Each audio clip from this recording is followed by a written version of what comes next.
Hello friends, स्वागत है आप लोग का हमारे यूट्यूब चैनल अर्चना ऑनलाइन क्लासेस में। आज के इस वीडियो में हम देखने वाले हैं जो कि एक न्यू अपडेट आया है आप सभी के लिए कि यहाँ पर टीचर्स की जो शिक्षकों के पदस्थापन तबादले है इसकी नीति बनेगी। यानी कि यहाँ पर एक नया जो नीति बनाने की बात की जा रही है। तो क्या है पूरा नोटिफिकेशन, इसे हम लोग वीडियो में देखते हैं। तो वीडियो को अंत तक ज़रूर देखें और अगर चैनल पर नए हैं तो चैनल को ज़रूर सब्सक्राइब कर ले ऐसे ही और नोटिफिकेशंस के लिए।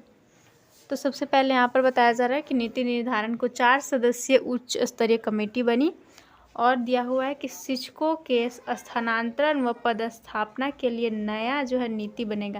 यानी कि टीचर्स का जो ट्रांसफ़र होता है या फिर उनका जो है पद दूसरा जो यहाँ पर पदस्थापन होता है उसके लिए जो यहाँ पर नया नीति बनाने की बात की जा रही है, नया पॉलिसी आने वाला है। और शिक्षा विभाग ने इस संबंध में पहल जो है शुरू की है। और आगे क्या दिया हुआ है यहाँ पर देख सकते हैं। बताया जा रहा है कि नीति निर्धारण के लिए विभागीय स्तर पर शिक्षा सचिव की अध्यक्षता में 4 सदस्यीय उच्च स्तरीय कमेटी बनाई गई है।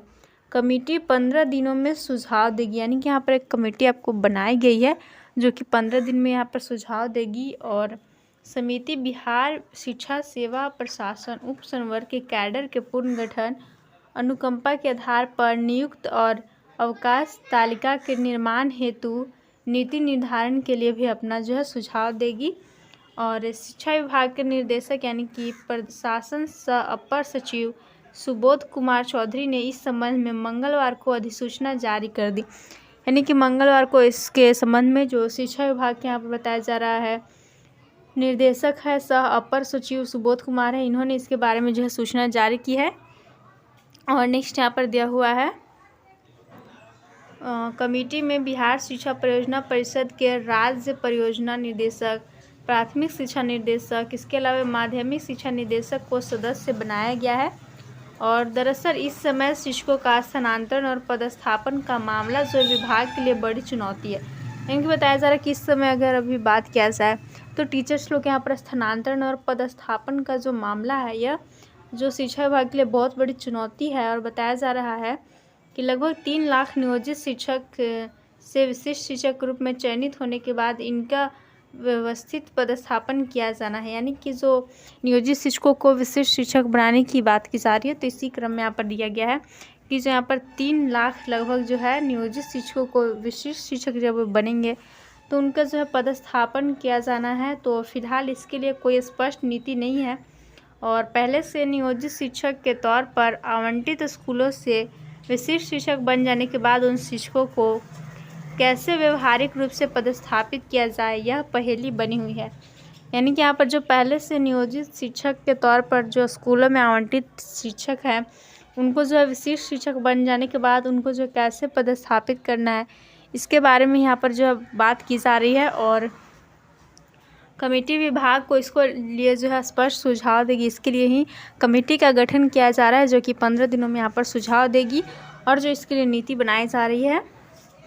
इस समय विभागीय स्तर पर तबादले को लेकर विमर्श हो रहा था, उसमें एकरूपता नहीं आ पा रही थी। शिक्षक संघों ने भी तबादले में शिक्षकों की सुविधा का ध्यान रखने की अपील की थी। यानी कि जो विभागीय स्तर पर तबादले को लेकर भी यहाँ पर विमर्श हो रहा था शिक्षा विभाग के स्तर पर, तो उसमें जो एकरूपता नहीं आ रही थी। तो इसमें जो शिक्षक संघ है उन्होंने भी बताया है कि इसमें जो तबादले किए जाएंगे, जो शिक्षकों का स्थानांतरण होगा या फिर पदस्थापन होगा, तो उसमें जो है शिक्षकों की सुविधा का ध्यान रखने का अपील किया गया है शिक्षक संघ के द्वारा।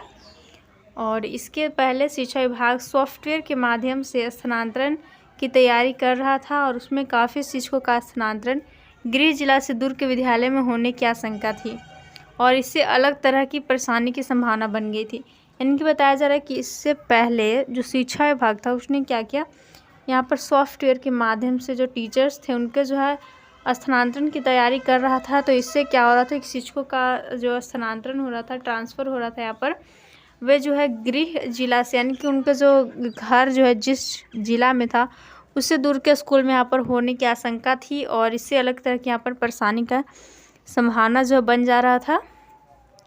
इस कारण ही विभाग में अनुकंपा के आधार पर नियुक्ति को लेकर भी कई तरह की परेशानी हो रही थी।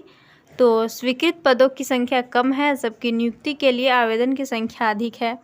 ऐसी परिस्थिति में विभाग के लिए इस समस्या का समाधान करना बहुत बड़ी चुनौती है, इसलिए अनुकंपा के आधार पर नियुक्ति के लिए नए सिरे से नीति निर्धारण किया जाएगा। यानी कि यहाँ पर बताया जा रहा है कि जो स्वीकृत पद की संख्या है वो कम है और जबकि नियुक्ति के लिए जो आवेदन की संख्या है वो यहाँ पर ज़्यादा है, तो इसी का कारण चुनौती बनी हुई है, इसलिए ही इस पर जो एक नीति का जो है निर्धारण यहाँ पर किया जाएगा। ओके, अब देख सकते हैं यहाँ पर भी बताया जा रहा है कुछ कि ये तो हमने देख लिया कि 15 दिन में सुझाव देगा जो कमेटी बनेगा वो। यहाँ पर दिया हुआ कैडर का पुनर्गठन होगा। क्या लिखा हुआ है? बिहार शिक्षा सेवा प्रशासन उप संवर्ग के कैडर का पुनर्गठन किया जाएगा। इस समय इसमें प्रशिक्षण और अध्यापक संवर्ग, एकाकी संवर्ग, प्रशासन संवर्ग और समेत 4 संवर्ग हैं और इन्हें पुनर्गठित करने के पीछे स्कूलों में पढ़ाई से लेकर अन्य व्यवस्था में सुधार होगा। इन्हीं के यहाँ पर बताया जा रहा है कि जो कैडर है यहाँ पर जो कुल 4 संवर्ग दिए गए हैं तो इसका पुनर्गठन किया जाएगा ताकि जो स्कूलों में जो है पढ़ाई को लेकर जो अन्य व्यवस्थाएं हैं इन सभी में सुधार हो। और एक और दिया हुआ यहाँ पर व्यवहारिक बनाई जाएगी अवकाश तालिका, यानी कि अवकाश तालिका निर्माण के लिए भी नई नीति बनाने की पहल की गई है। इनके जो अवकाश यानी कि छुट्टी के जो डेट रहते हैं, दिन रहते हैं, इसके लिए भी एक यहाँ पर नया पहल किया जा रहा है और इसके तहत अवकाश तालिका को भी व्यवहारिक बनाया जाना है। इसके तहत मातृत्व अवकाश, पितृत्व अवकाश, चिकित्सा अवकाश, शिशु पालन अवकाश, अध्ययन अवकाश आदि को लेकर भी नई नीति बननी है। यानी कि ये सारे कुछ पॉइंट्स दिए गए हैं जिसके तहत में यहाँ पर नई नीति बनेगी अवकाश में, छुट्टी में, टीचर्स डे का। तो ये हमारा पूरा नोटिफिकेशन रहा कि शिक्षकों के जो पदस्थापन, स्थानांतरण, इन सभी तबादले को लेकर के नया यहाँ पर नीति बनाने की जो है चर्चा की जा रही है। तो आप लोग को वीडियो अच्छा लगा हो तो वीडियो को जरूर लाइक करें, दोस्तों के साथ शेयर करें और भी ऐसे नोटिफिकेशन हमेशा पाते रहने के लिए हमारे चैनल को ज़रूर सब्सक्राइब कर लें। वीडियो को देखने के लिए धन्यवाद। Thanks for watching video.